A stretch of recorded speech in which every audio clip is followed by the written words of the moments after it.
Hey, welcome back to another new video. இது என்னோட study vlog தான். என்னோட மெட்டர்னிட்டி லீவுக்கு முன்னாடி நான் லாஸ்ட் அண்ட் ஃபைனலாக எழுதக்கூடிய இன்டர்னல் எக்ஸாம்ஸ் இது.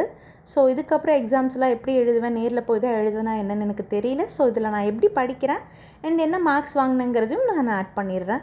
எப்பயுமே படிக்கிறதுக்கு முன்னாடி எனக்கு ஒரு ஹேபிட் இருக்குது. என்னென்ன படிக்க போகிறோமோ அதெல்லாம் வந்து நான் எழுதிடுவேன். ஹெட்டிங்ஸை எழுதிட்டு ஒவ்வொரு ஹெட்டிங் முடிஞ்சோடையுமே அந்த ஹெட்டிங்கை ஸ்ட்ரைக் அவுட் பண்ணிப்பேன்.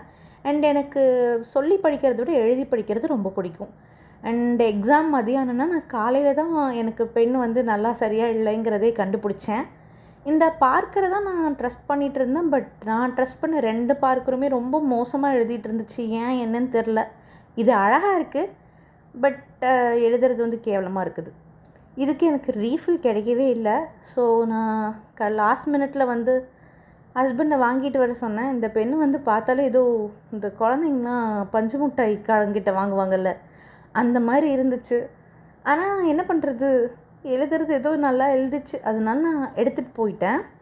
அண்ட் எக்ஸாம்ஸில் வந்து நான் மோஸ்ட்லி இங்க் பென் ப்ரிஃபர் பண்ணுவேன். இல்லைனா இந்த பார்க்கரில் குயிக் ட்ரைன்னு சொல்லிட்டு ஒரு ரீஃபில் இருக்கும், அது ப்ரிஃபர் பண்ணுவேன். எக்ஸாம்ஸில் வந்து நம்ம என்ன ஆன்சர்ஸ் எழுதுகிறோமோ அதை விட நம்மளோட ஹேண்ட் ரைட்டிங் அண்ட் ப்ரெசன்டேஷனும் வந்து நிறையா பேர்த்துக்கு ரொம்ப பிடிக்கும்.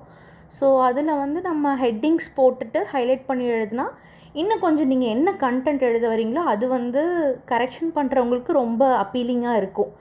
ஏன்னா கரெக்ஷன் பண்ணுறவங்க என்ன டென்ஷனில் பண்ணுறாங்க, என்ன மூடில் இருக்கிறாங்கங்கிறது நமக்கு தெரியாது. பட் நம்ம பேப்பர் பார்க்க கொஞ்சம் நீட்டாக இருக்குது, கொஞ்சம் ஹைலைட்டடாக இருக்குதுன்னா அவங்களோட அந்த மென்டாலிட்டி வந்து கொஞ்சம் மாறும் நம்ம பேப்பரை கரெக்ஷன் பண்ணும்போது. ஸோ நீங்களுமே எக்ஸாம்ஸ் எழுதுறீங்க அப்படின்னா கண்டிப்பாக ஹைலைட் பண்ணுங்கள்.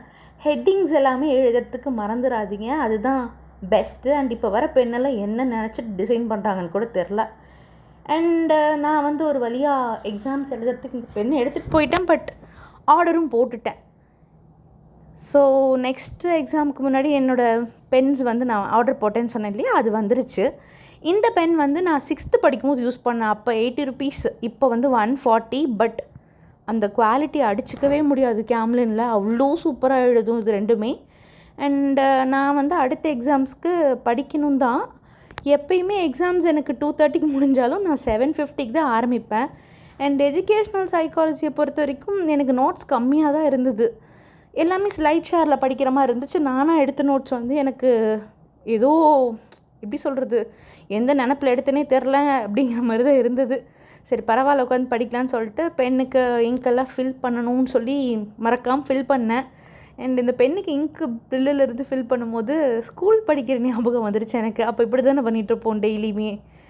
நான் வந்து முன்னாடியே சொன்ன மாதிரி தான், எக்ஸாமுக்கு படிக்கிறீங்க அப்படின்னா நீங்கள் எல்லா டாப்பிக்குமே வள கொலன்னு படிக்கணுன்ட்டு இல்லை. உங்களுக்கு இதுதான் இம்பார்ட்டண்ட்னு ஒரு தாட் வரும் இல்லையா, அது இல்லைனா வந்து என்னென்ன டாபிக்ஸ் வந்து யூனிட் இருக்கோ அது எல்லாத்தையுமே ஃபஸ்ட்டு எழுதி வச்சுக்கோங்க. ஸோ யூனிட்டில் நீங்கள் ஸ்ட்ராங்காக இருங்க.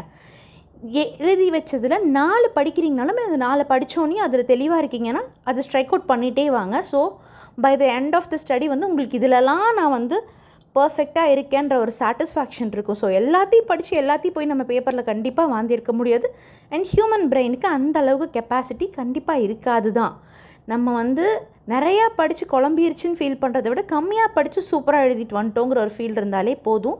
ஸோ நான் அந்த டெக்னிக் தான் ஃபாலோ பண்ணுவேன். எனக்கு வந்து 100 தடவை சத்தமாக படித்தாலும் ஒரே ஒரு தடவை எழுதி பார்த்தா எனக்கு சாட்டிஸ்ஃபேக்ஷனாக இருக்கும். அந்த டிப்பை நீங்களும் ஃபாலோ பண்ணி பாருங்கள். அண்ட் எல்லா பேப்பர்ஸோட மார்க்கையுமே நான் அதில் அட்டாச் பண்ணுறேன். ஏன்னா எனக்கு தேர்ஸ்டே எக்ஸாம்னா ஃப்ரைடேவே பேப்பர்ஸ் கொடுத்துட்டாங்க.